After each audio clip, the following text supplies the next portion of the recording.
Addison Becker, and today I'm going to be telling you all about one of the most overlooked aspects of climate change, which is ocean acidification.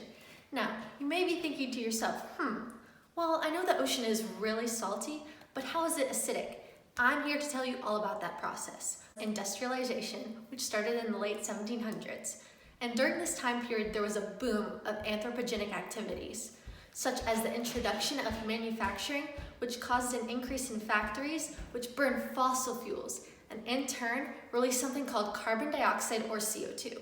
Additionally, there was mass construction of railroads, which also burn fossil fuels, causing even more CO2 to be released.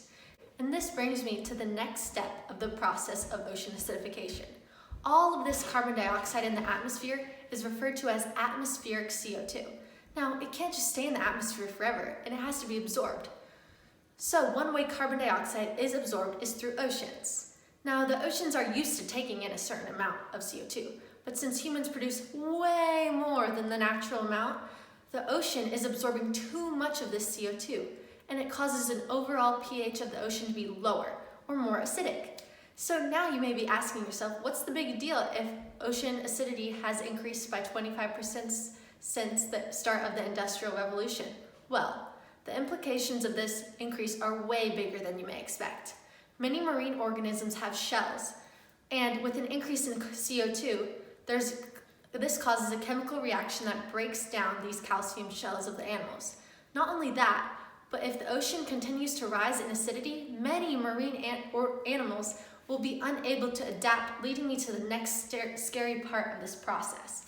If nothing is done about the current rate of ocean acidification, there will be major implications that will ultimately affect humans. For example, there will be disruptions to the food chain due to the decrease in organic nutrients caused by the acidic waters, meaning that populations of microscopic organisms at the bottom of the food chain will decrease, causing a rippling effect leading up the food chain and eventually leading to humans. Additionally, with a decrease in fish due to their inability to adapt to the lowering pH or a loss of food source, one of the largest industries and protein sources, fish, will come crashing down. Although these effects might seem really scary, there are some things you can do to help fight against ocean acidification, even if you are millions of miles from an ocean. You can reach out to local representatives and push them to press legislation to enforce reducing our carbon footprint. Also, you can do smaller acts like carpooling and buying locally and organically sourced foods. Thank you so much for listening to my lecture on ocean acidification.